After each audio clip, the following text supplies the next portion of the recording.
So sing glory and amen. Let's just not go back to Oklahoma and talk about the stars they could have been.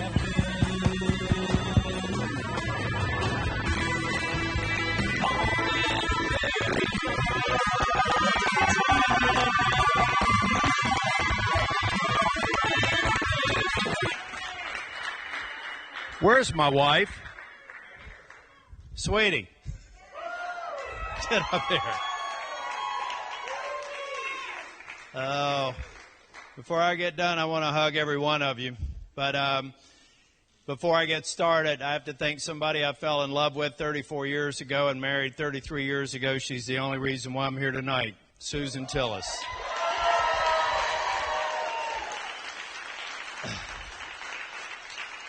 We were back at the house watching the returns, and I've decided long time ago that I don't have to get nervous because I can outsource it to all my family members, Susan being first among them. I call her my own Carla Rove.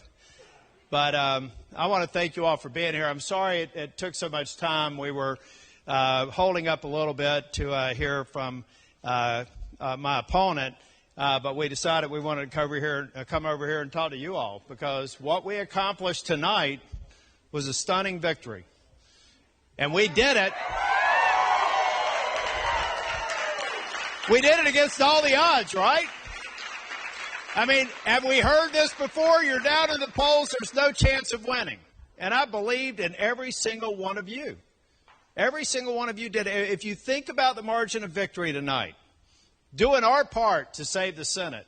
It happened because of the individual effort of thousands of people in North Carolina, knocking on doors, making phone calls, getting the message out, letting everybody know that the truth still does matter, letting everybody know that character still matters, and let everybody know that keeping your promises still matters.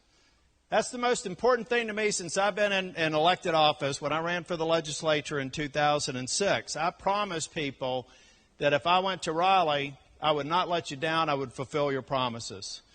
Then we got a majority, and thank goodness tonight I hear that my colleagues in the State House and the State Senate are faring pretty well now as well. Thank God. And I also want to congratulate other statewide offices because we've mounted some victories tonight. Why did we do that?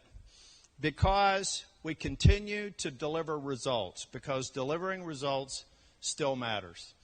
And Republicans made promises to the voters of North Carolina, and we have lived up to those promises and exceeded those promises. And ladies and gentlemen, I'm here to tell you tonight, with 6 more years in the U.S. Senate, I will work tirelessly to make sure that we continue to provide opportunities and continue to fulfill promises and continue to make this nation and this state as great as it can possibly be. I want to tell you all, too, I told everybody that I was carrying a heavy burden. Most of the, how many staff do I have here? Folks that have worked with me closely. Yeah.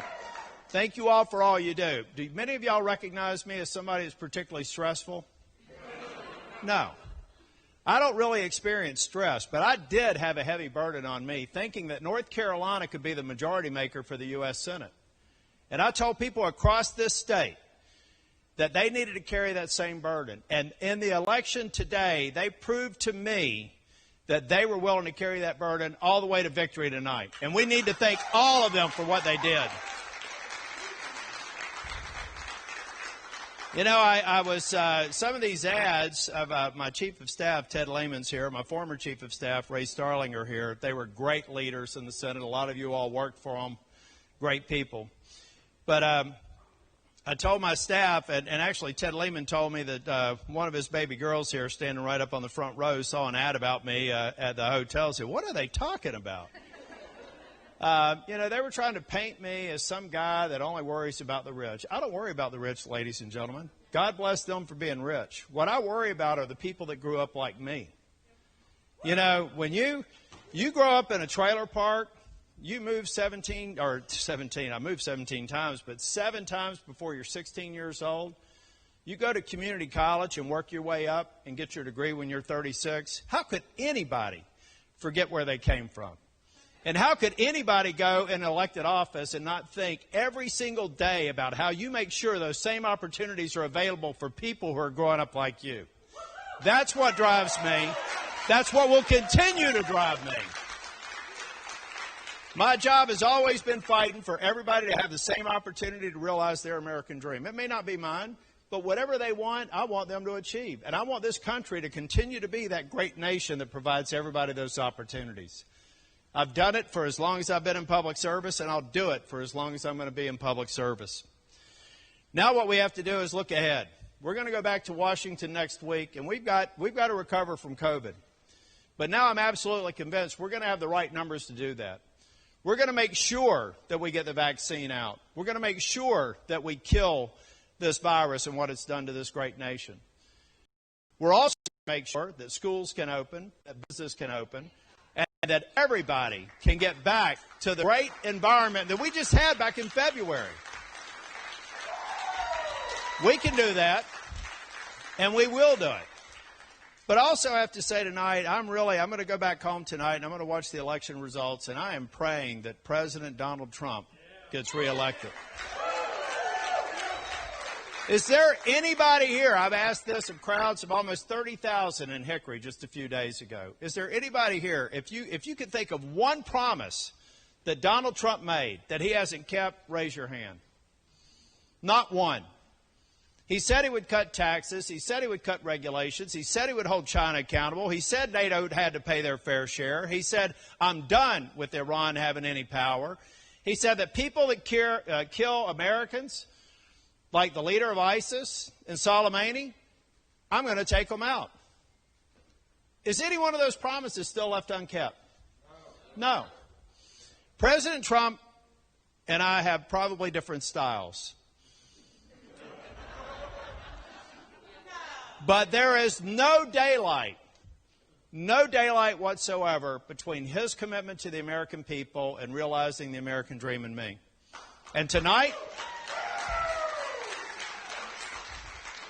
I hope that everybody of every race understands that this president cares about Hispanics, he cares about African Americans, he cares about women. That's why they were employed at historic numbers just back in February. And that's why, when he gets reelected, they're going to be back at that same point in a very short period of time. But tonight, let's pray for this nation. Let's pray that we can heal. Let's pray that we can have a peaceful transition of power. Let's make sure that we're magnanimous in victory, because that's what we should do. And then let's make sure that we go back and every single day be obsessed with making sure that every American has the opportunity that so many of us have had to realize our American dream. Thank you all. God bless you. And thank you all for the great work that you've done.